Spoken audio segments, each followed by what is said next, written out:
Hello friends, welcome to AP study G K. आज की इस वीडियो में लेकर आए हैं भारतीय संविधान के महत्वपूर्ण प्रश्न जो हर बार एग्जाम में पूछा जाता है। आइए देखते हैं। पहला प्रश्न है, भारतीय संविधान सभा की पहली बैठक कब हुई थी? भारतीय संविधान सभा की पहली बैठक 9 दिसंबर 1946 को हुई थी। अगला प्रश्न है, संविधान सभा के अस्थायी अध्यक्ष कौन थे? संविधान सभा के अस्थायी अध्यक्ष डॉक्टर सच्चिदानंद सिन्हा थे। अगला प्रश्न है, संविधान सभा का अस्थायी अध्यक्ष कौन था? डॉक्टर राजेंद्र प्रसाद। अगला प्रश्न है, संविधान के प्रारूप समिति के अध्यक्ष कौन थे? डॉक्टर भीमराव अम्बेडकर। अगला प्रश्न है, प्रारूप समिति का गठन कब हुआ था? 29 अगस्त 1947 को। अगला प्रश्न है, भारतीय संविधान को अंगीकृत कब किया गया था? 26 नवंबर 1949 को। अगला प्रश्न है, संविधान पूर्ण रूप से लागू कब हुआ था? 26 जनवरी 1950 से। अगला प्रश्न है, संविधान सभा में कुल कितने सदस्य थे? संविधान सभा में पहले 389 सदस्य थे, बाद में 299 सदस्य थे। अगला प्रश्न है, संविधान निर्माण में कुल कितना समय लगा था? 2 वर्ष 11 माह 18 दिन लगा था। अगला प्रश्न है, भारतीय संविधान की मूल भाषा क्या थी? भारतीय संविधान की मूल भाषा अंग्रेजी थी। अगला प्रश्न है, भारतीय संविधान किस देश से सबसे अधिक प्रभावित है? ब्रिटेन से। अगला प्रश्न है, भारत का संविधान किस प्रकार का है? लिखित संविधान है। अगला प्रश्न है, भारत में संविधान की सर्वोच्चता किसे प्राप्त है? संविधान को। अगला प्रश्न है, भारत का संविधान संघात्मक होते हुए भी क्या है? एकात्मक झुकाव वाला। अगला प्रश्न है, संविधान का संरक्षक किसे कहा जाता है? सर्वोच्च न्यायालय को। अगला प्रश्न है, भारत में संसदीय शासन प्रणाली किस देश से ली गई है? ब्रिटेन से। अगला प्रश्न है, संविधान में संघ व राज्य संबंध किस सूची पर आधारित है? 7वीं अनुसूची पर। अगला प्रश्न है, संविधान में कुल कितनी अनुसूचियां हैं? वर्तमान में 12 अनुसूचियां। अगला प्रश्न है, संविधान में कुल अनुच्छेद कितने हैं? वर्तमान में 448 अनुच्छेद। अगला प्रश्न है, भारतीय संविधान का सबसे लंबा लिखित संविधान होने का कारण क्या है? विस्तृत विषय वस्तु। अगला प्रश्न है, प्रस्तावना में भारत को किस रूप में वर्णित किया गया है? प्रस्तावना में भारत को संप्रभु समाजवादी पंथ निरपेक्ष लोकतांत्रिक गणराज्य के रूप में वर्णित किया गया है। अगला प्रश्न है, समाजवादी शब्द कब जोड़ा गया? समाजवादी शब्द 42वां संविधान संशोधन 1946 में जोड़ा गया। अगला प्रश्न है, पंथ निरपेक्ष शब्द कब जोड़ा गया? 42वां संविधान संशोधन 1976 में। अगला प्रश्न है, प्रस्तावना में बंधुत्व का उद्देश्य क्या है? प्रस्तावना में बंधुत्व का उद्देश्य क्या है? राष्ट्र की एकता और अखंडता। अगला प्रश्न है, प्रस्तावना संविधान का कौन सा भाग है? संविधान की आत्मा। अगला प्रश्न है, क्या प्रस्तावना संविधान का भाग है? हाँ, केशवानंद भारती केस में। अगला प्रश्न है, प्रस्तावना में न्याय कितने प्रकार का है? प्रस्तावना में न्याय कितने प्रकार का है? 3 प्रकार का, सामाजिक, आर्थिक, राजनीतिक। अगला प्रश्न है, प्रस्तावना में स्वतंत्रता किन विषयों की है? विचार, अभिव्यक्ति, विश्वास की। अगला प्रश्न है, प्रस्तावना में समानता किसकी है? स्थिति और अवसर की। अगला प्रश्न है, प्रस्तावना की अवधारणा किस संविधान से ली गई है? प्रस्तावना की अवधारणा अमेरिकी संविधान से लिया गया है। अगला प्रश्न है, नागरिकता का उल्लेख संविधान के किस भाग में है? भाग 2 में। नागरिकता का उल्लेख भाग 2 में है। अगला प्रश्न है, नागरिकता से संबंधित अनुच्छेद किससे किस तक हैं? अनुच्छेद 5 से 11 तक हैं। अगला प्रश्न है, नागरिकता का निर्धारण किस तिथि को हुआ? 26 जनवरी 1950 को। अगला प्रश्न है, भारतीय नागरिकता एकल है या दोहरी?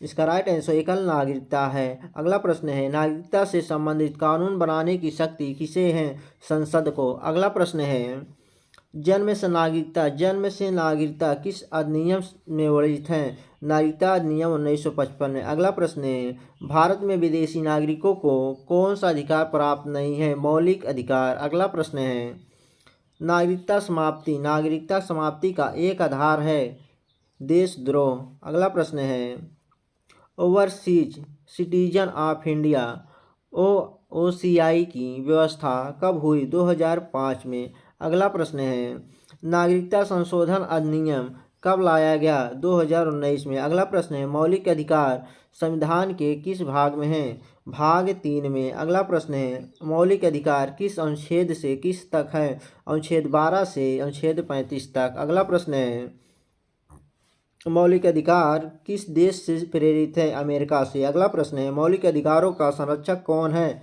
सर्वोच्च न्यायालय। अगला प्रश्न है मौलिक अधिकारों का निलंबन कब हो सकता है? आपातकाल में।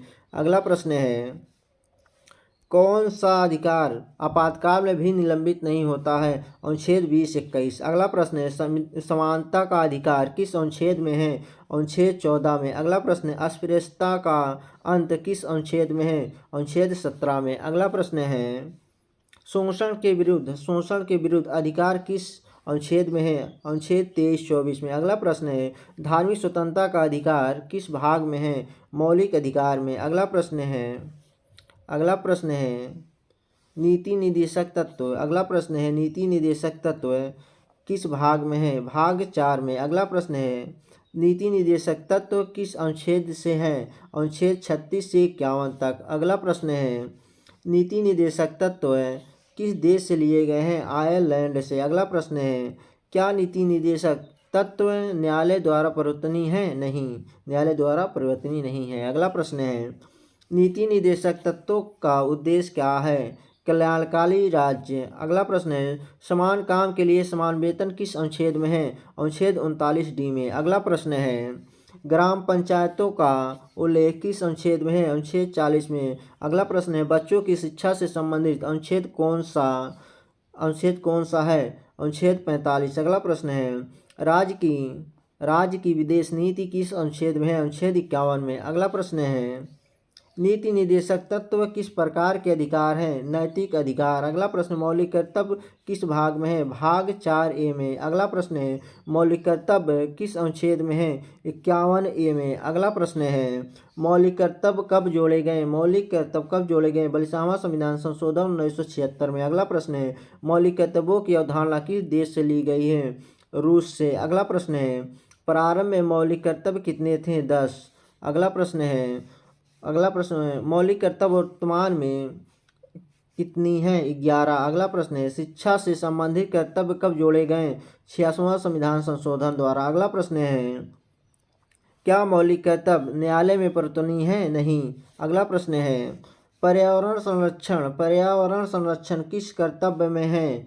अनुच्छेद 51AG में। अगला प्रश्न है राष्ट्रीय ध्वज का सम्मान किस कर्तव्य में है? अनुच्छेद 51AA में। अगला प्रश्न है राष्ट्रपति भारत का कौन सा प्रमुख होता है? संवैधानिक प्रमुख। अगला प्रश्न है राष्ट्रपति का कार्यकाल कितना होता है? 5 वर्ष। अगला प्रश्न है राष्ट्रपति का चुनाव कौन करता है? निर्वाचन मंडल। अगला प्रश्न है राष्ट्रपति के चुनाव में नामांकन कौन करता है? संसद सदस्य। अगला प्रश्न है राष्ट्रपति पद की न्यूनतम आयु क्या है? 35 वर्ष। अगला प्रश्न है राष्ट्रपति को शपथ कौन दिलाता है? मुख्य न्यायाधीश। अगला प्रश्न है राष्ट्रपति का महाभियोग कौन कर सकता है? राष्ट्रपति पर महाभियोग कौन कर सकता है? संसद। अगला प्रश्न है राष्ट्रपति का अध्यादेश किस अनुच्छेद में जारी करता है? राष्ट्रपति अध्यादेश किस अनुच्छेद में जारी करता है? अनुच्छेद 123 में। अगला प्रश्न है राष्ट्रपति को वीटो शक्ति किस देश से मिली है? अमेरिका से। अगला प्रश्न है राष्ट्रपति की क्षमादान शक्ति किस अनुच्छेद में है? अनुच्छेद 72 में। अगला प्रश्न है उपराष्ट्रपति का चुनाव कौन कराता है? संसद। अगला प्रश्न है उपराष्ट्रपति का चुनाव कौन करता है? संसद। अगला प्रश्न है उपराष्ट्रपति राज्यसभा का कौन सा पद होता है? पदेन सभापति। अगला प्रश्न उपराष्ट्रपति का कार्यकाल कितना होता है? 5 वर्ष। अगला प्रश्न है उपराष्ट्रपति की न्यूनतम आयु कितना होता है? 35 वर्ष। अगला प्रश्न है उपराष्ट्रपति के पद रिक्त होने पर कौन कार्य करता है? राष्ट्रपति। अगला प्रश्न है वास्तविक कार्यकारी प्रमुख कौन होता है? प्रधानमंत्री। अगला प्रश्न है प्रधानमंत्री की नियुक्ति कौन करता है? राष्ट्रपति। अगला प्रश्न मंत्रिपरिषद सामूहिक रूप से किसके प्रति उत्तरदायी होता है? लोकसभा के। अगला प्रश्न है मंत्रिपरिषद का उल्लेख किस अनुच्छेद में है? अनुच्छेद 74 में। अगला प्रश्न है प्रधानमंत्री किस सदन का सदस्य हो सकता है? किसी भी सदन का संसद हो सकता है। अगला प्रश्न है भारतीय संसद कितने सदनों से बनी है? लोकसभा, राज्यसभा, अगला प्रश्न है लोकसभा का अधिकतम कार्यकाल कितना है? 5 वर्ष। अगला प्रश्न है राज्यसभा अस्थायी सदन क्यों कहलाती है? क्योंकि कभी भंग नहीं होती है। अगला प्रश्न है राज्यसभा के सदस्यों का कार्यकाल कितना होता है? 6 वर्ष। अगला प्रश्न है राज्यसभा के 1/3 सदस्य को सेवानिवृत्त होते हैं हर 2 साल में। अगला प्रश्न है लोकसभा का अध्यक्ष कौन चुनता है? लोकसभा सदस्य। अगला प्रश्न है धन विधेयक किस सदन में पेश होता है? लोकसभा में। अगला प्रश्न है धन विधेयक की परिभाषा किस अनुच्छेद में है? अनुच्छेद 110 में। अगला प्रश्न है संसद की विधायी शक्तियाँ किस पर लागू होती हैं? संपूर्ण भारत पर। अगला प्रश्न है संसद का संयुक्त सत्र कौन बुलाता है? राष्ट्रपति। अगला प्रश्न है राज्यपाल की नियुक्ति कौन करता है? राष्ट्रपति। अगला प्रश्न है राज्यपाल का कार्यकाल कितने वर्ष का होता है? 5 वर्ष का। अगला प्रश्न है राज्यपाल किसके पश्चात पद पर रहता है? राष्ट्रपति के।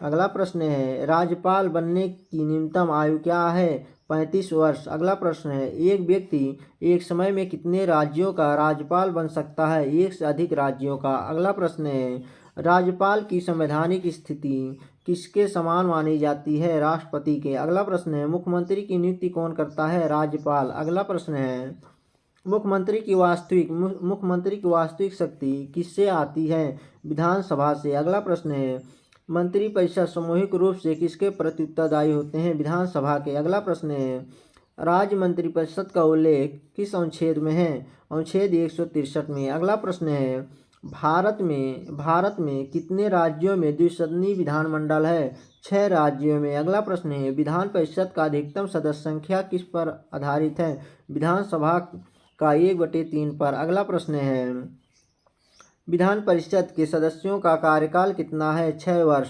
अगला प्रश्न है विधानसभा का अधिकतम कार्यकाल कितना होता है?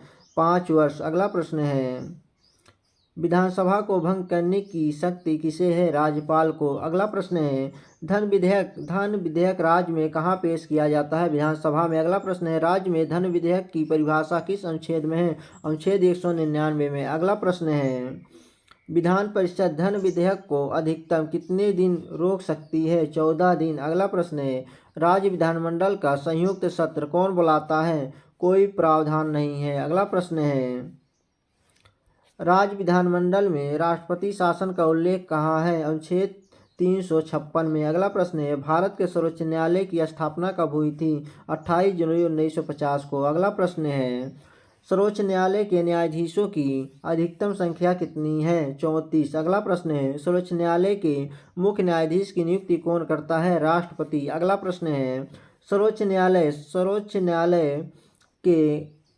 न्यायालय के न्यायाधीशों की सेवानिवृत्ति आयु कितनी होती है? 65 वर्ष। अगला प्रश्न है उच्च न्यायालय के न्यायाधीशों की सेवानिवृत्ति आयु कितनी होती है? 62 वर्ष। अगला प्रश्न है सर्वोच्च न्यायालय का मूल क्षेत्राधिकार किस अनुच्छेद में है? अनुच्छेद 131 में।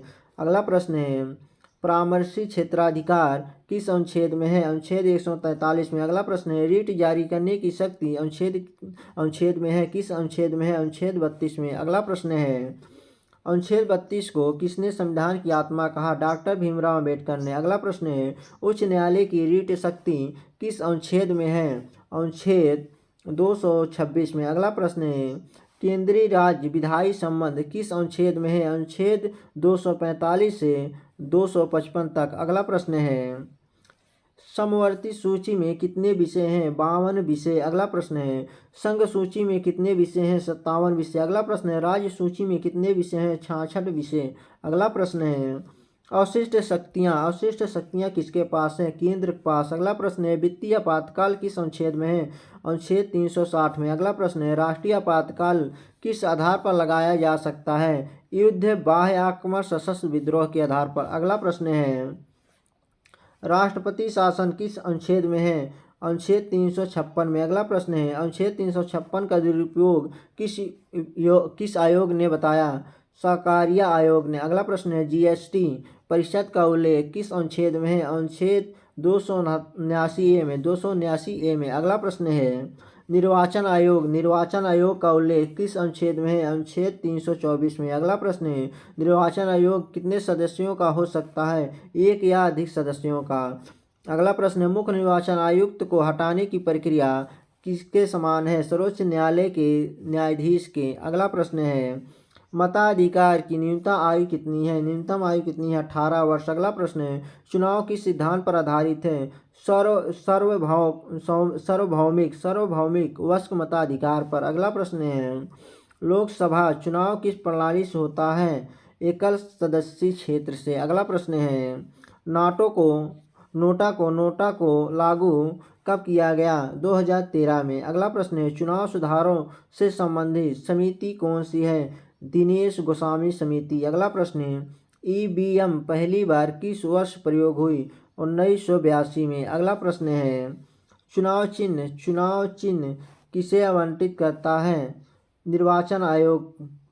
अगला प्रश्न है, राष्ट्रीय आपातकाल की घोषणा कौन करता है? राष्ट्रपति। अगला प्रश्न है, अब तक राष्ट्रीय आपात कितनी बार लगा है? 3 बार। अगला प्रश्न है, वित्तीय आपातकाल अब तक कितनी बार लगा है? कभी नहीं लगा है। अगला प्रश्न है, राष्ट्रपति शासन की अधिकतम अवधि कितनी है? 3 वर्ष। अगला प्रश्न है, राष्ट्रपति शासन की अधिकतम अवधि 3 वर्ष है। अगला प्रश्न है, 44वें संविधान संशोधन ने आपातकाल में क्या सुरक्षा दी? मौलिक अधिकार। अगला प्रश्न है, आपातकाल में लोकसभा कार्यकाल कितने समय बढ़ाया जा सकता है? 1 वर्ष के लिए। अगला प्रश्न है, आपातकाल में कौन सा अधिकार स्थगित नहीं होता है? अनुच्छेद 20-21। अगला प्रश्न है, आपातकाल की न्यायिक समीक्षा संभव है या नहीं? हाँ, संभव है। अगला प्रश्न है, आपातकाल के दौरान राज्य किसके अधीन हो जाता है? केंद्र के अधीन। अगला प्रश्न, राष्ट्रपति शासन में विधानसभा का क्या होता है? निलंबित या भंग।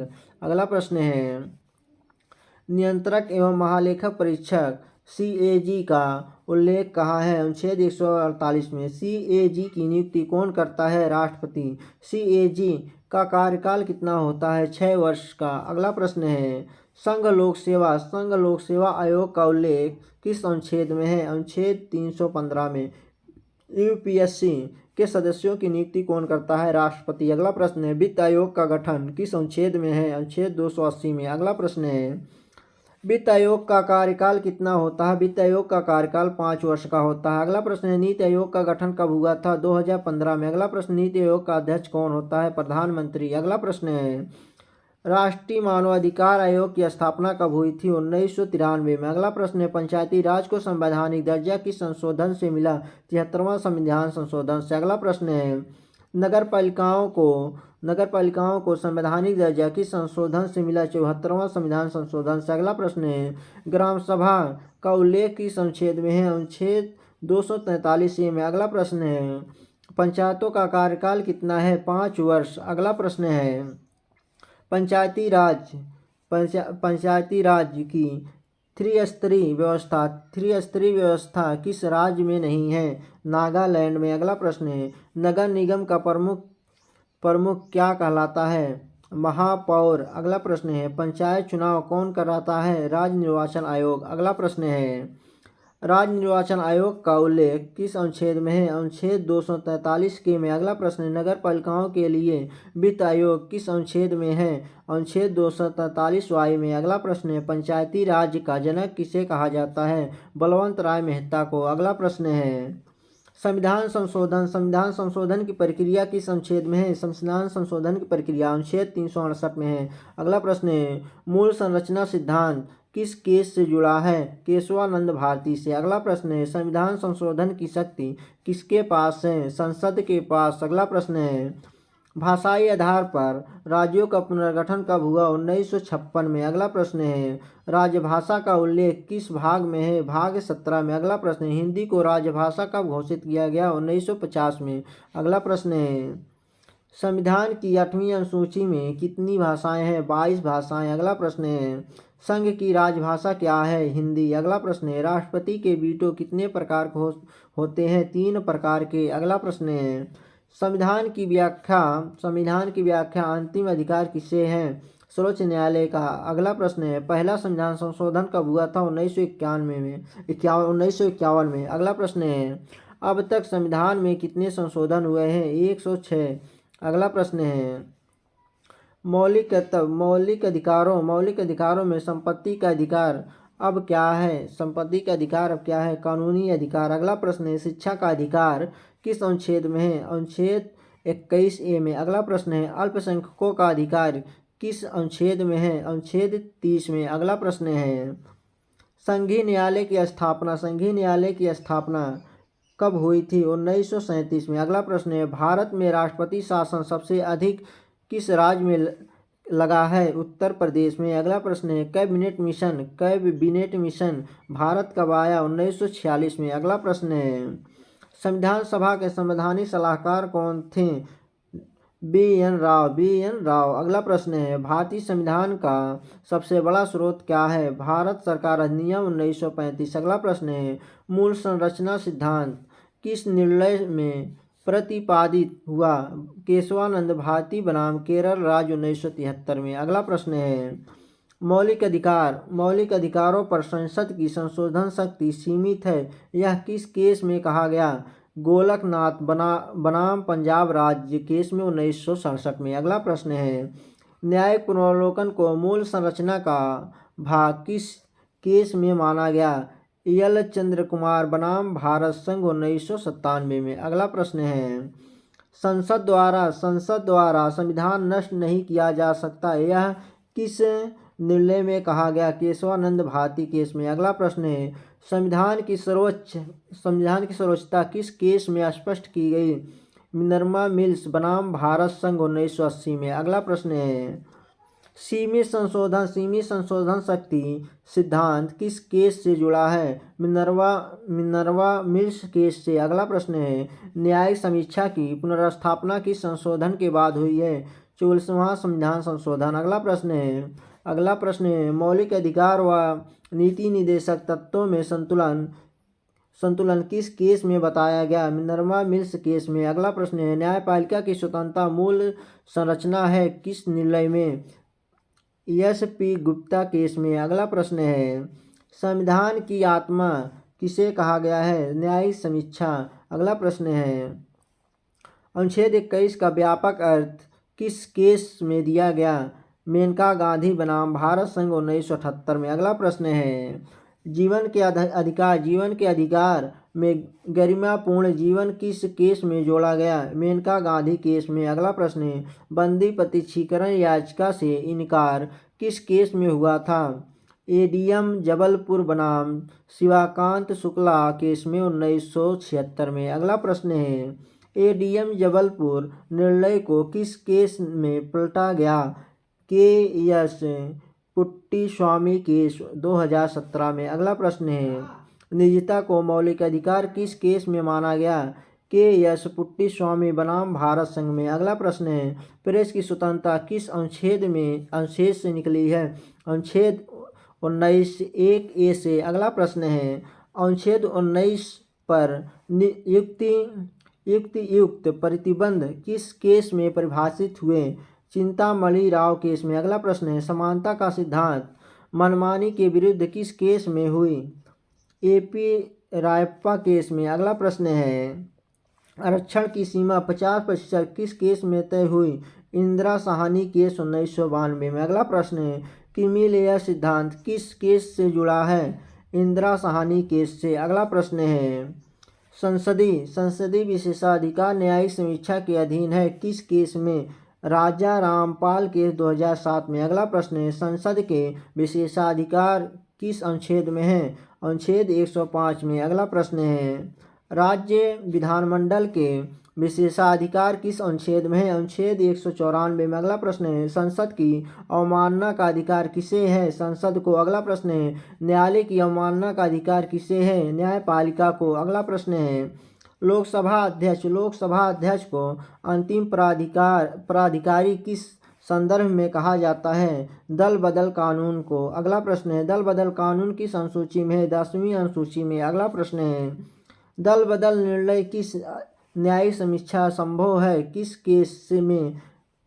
कियोटो होलोहन केस से। अगला प्रश्न है दल बदल कानून कब जोड़ा गया? 52वां संविधान संशोधन 1985 से। अगला प्रश्न है, स्पीकर की निष्पक्षता पर प्रश्न किस केस में उठा? नबाम रेबिया केस में। नबाम रेबिया केस में। अगला प्रश्न है, भारत संघवाद किस प्रकार का है? केंद्रीय मुख्य संघवाद। केंद्रीय मुख्य संघवाद। अगला प्रश्न है, राज्यपाल की विवेकाधीन शक्ति सीमित है किस केस में? नबाम रेबिया केस में। अगला प्रश्न है, अनुच्छेद 356 के दुरुपयोग पर रोक किस केस में लगी? SR मुंबई केस 1994 में। अगला प्रश्न है, राष्ट्रपति शासन की न्यायिक समीक्षा किस केस में मान्य हुई? SR मुंबई केस में। अगला प्रश्न है, राज्य सरकार की बर्खास्तगी का सही परीक्षण क्या है? विधानसभा का बहुमत परीक्षण। अगला प्रश्न है, अनुच्छेद 356 अंतिम उपाय है किस आयोग ने कहा? सहकारिता आयोग ने। अगला प्रश्न है, केंद्र राज्य संबंधों पर पंचायती सुझाव किस आयोग ने दिए? पूंछी आयोग ने। अगला प्रश्न है, राज्यों की सहमति के बिना संघ की सीमाएं बदली जा सकती हैं किस अनुच्छेद में है? अनुच्छेद 3 में। अगला प्रश्न है, नया राज्य बनाने की शक्ति किसके पास है? संसद के पास। अगला प्रश्न है, संघवाद मूल संरचना है किस केस में? केशवानंद भारती केस में। अगला प्रश्न है, लोकतंत्र संविधान की मूल संरचना है किस केस में? केशवानंद भारती केस में। अगला प्रश्न है, स्वतंत्र व निष्पक्ष चुनाव किस संरचना का भाग है? मूल संरचना का। अगला प्रश्न है, चुनाव आयुक्तों की समान शक्तियां किस केस में स्पष्ट हुई हैं? TN सेशन केस में। अगला प्रश्न है, वोट देने का अधिकार किस प्रकार का अधिकार है? वैधानिक अधिकार। अगला प्रश्न है, चुनाव चिन्ह आवंटन किस शक्ति के अंतर्गत है? निर्वाचन आयोग की संवैधानिक शक्ति के अंतर्गत। अगला प्रश्न है, भ्रष्ट आचरण की परिभाषा किस कानून में है? जनप्रतिनिधि अधिनियम 1951 में। अगला प्रश्न है, अयोग्यता से संबंधित अनुच्छेद कौन सा है? अनुच्छेद 102 से 191 तक। अगला प्रश्न है, 102 व 191। अगला प्रश्न है, संसद सदस्य की अयोग्यता कौन तय करता है? राष्ट्रपति EC की सलाह पर। अगला प्रश्न है, विधायक की अयोग्यता कौन तय करता है? राज्यपाल EC की सलाह पर। अगला प्रश्न है, संविधान का सबसे लचीला भाग कौन सा है? संघ राज्य संबंध। अगला प्रश्न है, सबसे कठोर संशोधन प्रक्रिया किस विषय में है? संघीय ढांचा। अगला प्रश्न है, संविधान सभा को संप्रभु किसने बनाया? भारतीय स्वतंत्रता अधिनियम 1947। अगला प्रश्न है, संविधान सभा की विधायिका के रूप में कब तक कार्य करती रही? 1952 तक। अगला प्रश्न है, कैबिनेट मिशन योजना में संघ कितने स्तरों में प्रस्तावित था? 3 स्तर में। अगला प्रश्न, उद्देश्य प्रस्ताव किसने प्रस्तुत किया? जवाहरलाल नेहरू ने। अगला प्रश्न, उद्देश्य प्रस्ताव कब प्रस्तुत हुआ? 13 दिसंबर 1946 को। अगला प्रश्न है, संविधान सभा में महिला सदस्यों की संख्या कितनी थी? 15 सदस्य। अगला प्रश्न है, भारतीय संविधान का दर्शन किस विचार पर आधारित है? न्याय, स्वतंत्रता व समानता के आधार पर। अगला प्रश्न है, संविधान का सामाजिक दर्शन किस भाग में सर्वाधिक झलकता है? नीति निर्देशक तत्व में। अगला प्रश्न है, संविधान की मूल आत्मा किसे कहा जाता है? लोकतांत्रिक व्यवस्था को। अगला प्रश्न है, संसद न्यायपालिका की शक्तियां समाप्त नहीं कर सकती किस सिद्धांत से? मूल संरचना सिद्धांत से। अगला प्रश्न है, अनुच्छेद 32 और 226 में मुख्य अंतर क्या है? क्षेत्राधिकार का। अगला प्रश्न है, अनुच्छेद 32 किसके विरुद्ध प्रयोग किया जा सकता है? राज्य के विरुद्ध। अगला प्रश्न है, लोकहित याचिका की शुरुआत किस केस से मानी जाती है? हुसैनारा खातून केस से। अगला प्रश्न है, PIL का उद्देश्य क्या है? न्याय तक पहुँच। अगला प्रश्न है, संविधान का सबसे बड़ा क्रांतिकारी भाग किसे कहा जाता है? मौलिक अधिकार को। अगला प्रश्न है, संविधान का सबसे विवादास्पद अनुच्छेद कौन सा है?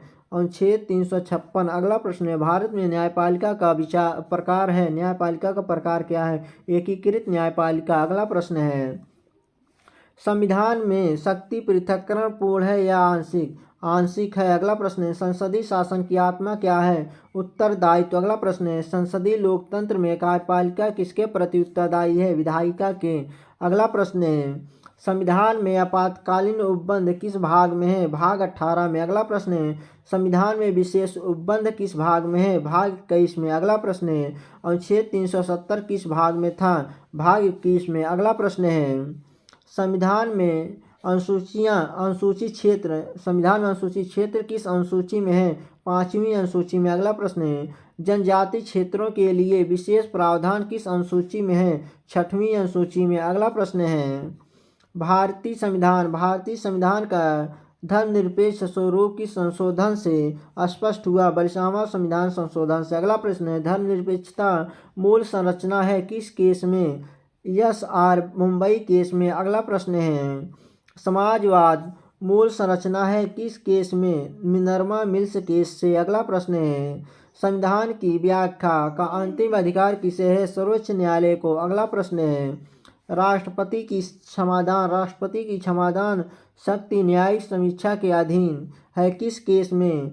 एपुरु सुधारक केस में। अगला प्रश्न है राज्यपाल की क्षमादान शक्ति किस अनुच्छेद में है? अनुच्छेद 161 में। अगला प्रश्न है राष्ट्रपति की क्षमादान शक्ति किस अनुच्छेद में है? 72 अनुच्छेद में। अगला प्रश्न है संविधान में राज्य की परिभाषा किस अनुच्छेद में है? अनुच्छेद 12 में। अगला प्रश्न है संविधान का सबसे छोटा भाग कौन सा है? भाग 14। अगला प्रश्न है संविधान का सबसे बड़ा भाग कौन सा है? भाग 3। अगला प्रश्न संविधान सभा में सबसे लंबा भाषण किसने दिया था? डॉक्टर भीमराव अम्बेडकर ने। अगला प्रश्न है संविधान सभा का अंतिम बैठक कब हुई? 24 जनवरी 1950 को। अगला प्रश्न है संविधान पर हस्ताक्षर करने वाले अंतिम व्यक्ति कौन थे? डॉक्टर राजेंद्र प्रसाद। अगला प्रश्न है संविधान सभा के सचिव कौन थे? HBR अयंगर। अगला प्रश्न है अगला प्रश्न है संविधान सभा के सह सचिव कौन थे? BN बनर्जी। अगला प्रश्न है संविधान निर्माण में सर्वाधिक प्रभाव किस अधिनियम का था? भारत सरकार अधिनियम 1935 का। अगला प्रश्न है संविधान का कानूनी संरक्षक किसे कहा जाता है? सर्वोच्च न्यायालय को। अगला प्रश्न है संविधान का राजनीतिक दर्शन किस भाग में निहित है? प्रस्तावना में। अगला प्रश्न है भारतीय संविधान का लक्ष्य क्या है? कल्याणकारी राज्य। अगला प्रश्न है संविधान का सामाजिक उद्देश्य क्या है? सामाजिक न्याय। अगला प्रश्न है संविधान का आर्थिक उद्देश्य क्या है? आर्थिक समानता। अगला प्रश्न है संविधान का नैतिक आधार क्या है? बंधुत्व। अगला प्रश्न है भारतीय संविधान का अंतिम उद्देश्य क्या है? गरिमामय मानव जीवन। Thank you friends. वीडियो अच्छी लगे चैनल को सब्सक्राइब करें और लाइक करें। जय हिंद दोस्तों।